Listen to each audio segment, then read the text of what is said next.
You're listening to the NASM-CPT Podcast with Richey, winner of the Share Care Emmy Award for Social Storytelling and the official podcast of the National Academy of Sports Medicine.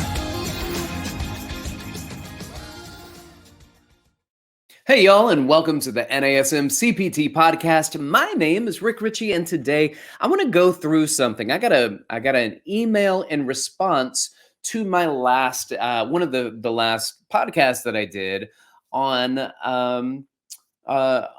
trying not to get too big. So, there was a concern. People are trying to, I don't want to get too big. I'm worried about this. So this is a follow-up about it. And she kind of puts me on the spot, I'm not going to lie, and made me feel bad for a moment. I had to go back and listen to the podcast, and I felt a little vindicated. But I'm going to read it to you. It says, "Hello, I just wanted to say, as I work through my NASM CPT certification, I've also really enjoyed your podcast. I am wondering if there's a practical way to answer the last question about women not wanting to get too big," in quotes.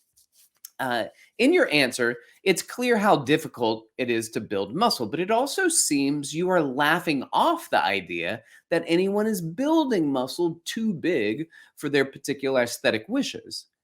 And I've seen this happen with friends, like overbuilding upper traps or getting too much ab definition when the rest of her is pear-shaped and she feels out of balance aesthetically. It would be helpful to explain how to take a different training approach towards those areas and ensure that they are strong, toned, and balanced without emphasizing hypertrophy. If the answer is as simple as limit volume and intensity in that area, it'd be good to know that. But are there also some coaching points, behavioral watch outs, or programming strategies to let people know? Meg, first of all, I greatly appreciate the feedback and a bit of pushback on laughing it off. So first, I want to answer the question that you ask because I do believe you're right. Is it possible that people can get too big? Sure. But I'm going to address the laughing it off first, because the examples I gave, like my new client that grew her thighs so much after the first session and therefore suggested we not do lunges again for fear of getting any bigger, is laughable. However, I also suggested gentle ways of addressing this with clients. And this is not directed at you, Meg. I'm not playing defensive with you. I'm trying to, for people who haven't listened to the last podcast, to let them know to listen to that episode. Go back and listen to it, but let me respond to it. I think I talked about gentle ways of addressing this with clients, and not necessarily, you can say, hey, that's not happening. And they're like, no, I feel it. I know they're getting bigger. And, my concern was that we keep arguing about, using logic to argue about the way that they feel. And it can be hard to put logic on emotion. So we work with them, not against them. We don't keep saying, hey, that's not true. That's not wrong. That's wrong. I'm right. A new client who has a fear of getting too big is not a concern for the trainer, because it takes a lot of training to get too big for the majority of people. There are some people out there, I guess, depending on who you are, it could be an absolute blessing that you start working out and you go through a rapid phase of hypertrophy. And some people, and that is actually the best time to build muscle. Within kind of after the first 4 to 6 weeks of training, you're probably not going to build too much muscle. But after that, that's your best time to gain muscle, because in the beginning, you're just trying to get your muscles used to doing things. They're not going to grow a lot. They're going to go through some neurological adaptations first before the cellular adaptations really start kicking in. But then the muscle cell adaptations will start to kick in, and they will start to grow. People are going to start to grow, and growing early is going to be the fastest time that you are going to grow. You're going to see the best responses. Although they may not be visible, especially in the beginning. Like, you are growing more, you're starting to fill out a little bit more. The muscles are starting to firm up. All of that, the firming of muscles, is the increase in muscle size as well. So let's get into this. New muscles Can you lose size with training? And I think, yeah, you can, but it's very challenging. If I am training and I've built up muscles and I'm like, hey, I just don't like the aesthetic of this. I don't like how it looks or how it feels on me. Not everybody is going to be like a bodybuilder who says, man, my traps are really big. Let me work on my shoulders and my pecs more to match it. Right. That's probably not who we're dealing with. We're not saying, hey, let's build up around the already large muscle to create symmetry that way. We're saying, oh, I'm wearing a strapless shirt, spaghetti strap shirt, and my traps are really popping out. They look big. I don't feel the best in wearing these shirts anymore because I feel like I've just put on too much muscle, and that's real. That is real. So, Meg, thank you for bringing this up, and giving me perspective to talk about this. So I appreciate that. For those of you listening, same thing. As you hear podcasts, be sure to reach out to me and chat to me. So first of all, let's talk about nutrition. First of all, accretion of lean mass depends on meeting daily dietary protein needs. That's a direct quote from Brad Schoenfeld's book, The Science and Development of Muscle Hypertrophy. Well, we do still need to feed growth, right? So if I am growing, I'm growing in places I don't really want. One of the things that you can do is you can minimize calories and minimize protein in particular as a micronutrient to help limit that, right? Here's the thing. You can lose any type of soft tissue weight with a decrease in calories. The problem is that you don't get to decide where it comes off of and how much of it's going to come off. You can say, I think my thighs are too big. You start to cut your protein intake and even your caloric intake, and now you have a little bit more coming off of your neck.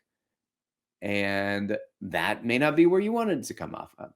You have a little more weight in certain areas of your body. We don't get to decide where the weight goes on. We don't get to decide where that weight comes off. So that can be a little bit tricky. Jasperson et al. In 2011 says muscle size can decrease about 11% after 10 days without exercise. This is not whether or not you're bedridden. This is just stopping exercise. If you stop exercise after about 10 days, you have 11% decrease in muscle size.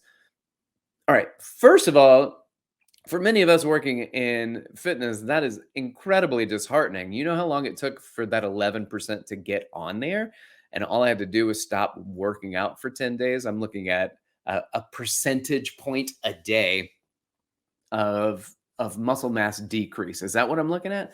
Well, I don't think that's really how it works, because in day one, you're not going to lose the muscle mass. In fact, in day one, a lot of times we are still adding on muscle mass because we are going through that anabolic state, that super compensation state where I'm building back up from the catabolic state that the workout put me into. So that's why we want to hit at the peak of that anabolic state if we want to grow in this super compensation, the idea of super compensation. So there is a concern. So I want to work out every couple of days a body part, because that's usually where I'm peaking in super compensation as I become more anabolic and I start to build. But losing 11% in 10 days can that's disheartening, unless you're one of those people who are like, man, will it work on my traps? Right? Will it work on the muscles that I am trying not to focus on? And the answer is maybe, because I got to be honest, Meg, this is not, we don't have the best information, at least at my fingertips, that I could look up in the short period of time, that goes through detraining that it doesn't have something to do with an injury. So there are a few studies here, like the Jasperson study. And then we also have Vigilesco et al. He says it can, so you're wanting to, you lose that weight, and this is after being fully immobilized, this is being bedridden, that it can take 3 times the amount of time you were inactive to regain the muscle mass that you've lost if you were fully immobilized. But we're not talking about fully immobilizing. We're talking about kind of not focusing on a certain body part to not continue to support the hypertrophy and maybe even get a little atrophy in that body part. All right. So one of the things that we know, some things that we know, to gain muscle, I need to work out and I have to up my calories. And in particular, I need to up my protein intake. So let's look at what this might look like for somebody who, as we address the specific question Meg had about somebody who has traps, right? And the traps are bigger than the shoulders. They just don't fit right on the body. So they're muscular traps. And it doesn't feel right. It doesn't fit right. It's not what you want out of your workout and out of your body. I would say, yeah, to answer one of your questions, do I need to decrease volume? Yes, and that can be tricky because it is hard to lift weights a lot of times when you're not holding weights. And by holding weights, you're simply, by the fact that you're holding them, are working your traps. So that can be a little bit tricky. So what would I suggest? Well, maybe not dumbbell squats and dumbbell lunges. I might give you a little more focus on barbell. I would stay away from overhead stuff because let's talk about the upper traps. What do the upper traps do? The upper traps elevate the scapula. So a shrug position. They retract and they upward rotate. So if you want to work your back, maybe for a little bit, you want to stay away from doing shoulder presses. You want to stay away from rows because rows are going to work your traps. You definitely don't want to be shrugging, but even holding the weights. Here's the thing. It's difficult. And I understand the difficulty going into it. There are some bodybuilders that I was going to say may have more insight into this, but the problem is that one of their concerns is that they like to build up around larger muscles. They don't really focus a lot on cutting down some of the overdeveloped muscles. Can you do that? And is that on the table? It's possible. It's possible. I'm going to acknowledge it that it's hard. That's hard. So you do have to decrease the intensity, you have to decrease the volume, and you have to decrease anything that would focus in that particular area.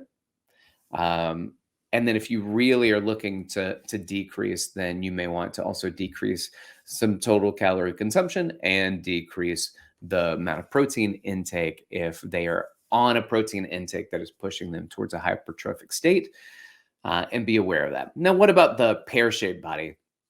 That you can't change. We know that the body, the shape of the body is the shape of the body. I can't shape my triceps differently. I can't shape my biceps differently. Some people have, for instance, their calves. They have a very long tendon and a very short calf belly. And so when they look at it and they're trying to bodybuild, that's a very difficult bodybuilding calf with a long tendon and a short calf body to actually build. All right.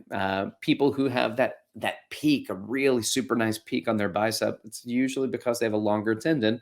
If they have a longer belly of the bicep, it may look more full, but it doesn't get the peak when they go into their flexion and they're trying to show off their muscles. So can I make changes if I am getting too big? I can. But that is challenging. You do have to minimize some of the volume. You got to lay off of that particular area. You work on the muscles around it. And then if you're looking at somebody who's a pear-shaped body and they're wanting to decrease, maybe I think the question based on the pear shape of the body is they want to decrease a little bit of the fat in the lower hemisphere, but also not continue to increase the size or even decrease some of the size in the traps. You can do that. And one of the ways to do that is as you start to minimize the amount of trap work that is being done. But also we find that high intensity interval training does have a means of doing a little bit more spot reduction around the abdominal area and around the thighs, where fat can be held more.